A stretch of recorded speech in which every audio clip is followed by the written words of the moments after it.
Selamat siang semuanya, nama saya Ervina Pristanti. Untuk memenuhi tugas mata kuliah jaringan komputer, di sini saya akan menjelaskan beberapa fungsi protokol, yaitu ICMP, POP3, SMTP, FTP, dan ARP, serta kelebihan dan kekurangan IPv4 dan IPv6.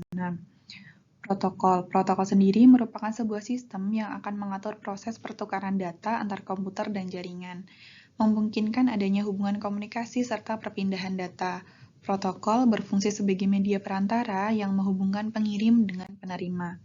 Untuk fungsi-fungsi protokol, untuk yang pertama ada ICMP atau Internet Control Message Protocol.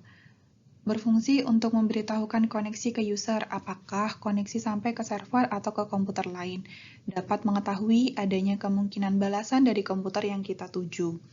Untuk yang kedua ada POP3 atau Post Office Protocol version 3. Protokol yang mengatur penerimaan email kepada penerima atau ingoing. Untuk yang ketiga ada SMTP atau Simple Mail Transfer Protocol. Protokol yang mengatur pengiriman email dari pengirim atau ongoing. Untuk yang keempat, ada FTP atau File Transfer Protocol. Digunakan untuk pengiriman data dalam jaringan komputer, seperti upload dan download file yang dilakukan oleh FTP client dan FTP server. Untuk yang kelima, ada ARP atau Address Resolution Protocol.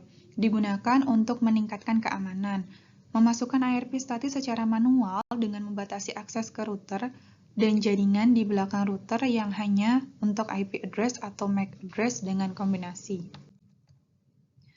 Untuk kelebihan serta kekurangan IPv4 dan IPv6.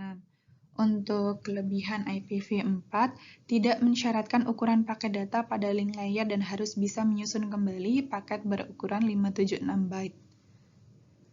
Pengelolaan rute informasi yang tidak memerlukan seluruh 32 bit, cukup hanya bagian jaringan saja, sehingga besar informasi rute yang disimpan di router menjadi kecil. Untuk kekurangannya, panjang alamat 32 bit atau 4 bytes. Dikonfigurasi secara manual atau DHCP IPv4. Dukungan terhadap IPsec optional. Fragmentasi dilakukan oleh pengirim dan pada router menurunkan kinerja router.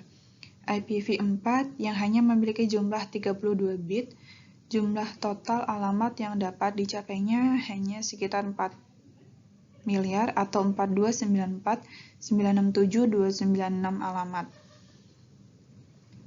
Untuk IPv6, kelebihannya yaitu ruang alamat 128 bit, pengamatan multicast atau pengiriman pesan ke beberapa alamat dalam satu grup.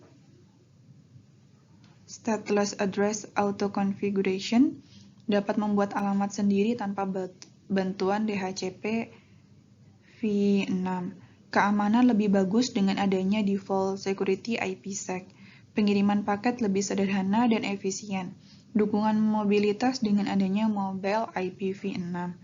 Untuk kekurangannya, operasi IPv6 membutuhkan perubahan perangkat keras maupun lunak baru yang mendukungnya. Harus ada pelatihan tambahan serta kewajiban tetap mengoperasikan jaringan IPv4 sebab masih banyak layanan IPv6 yang berjalan di IPv4.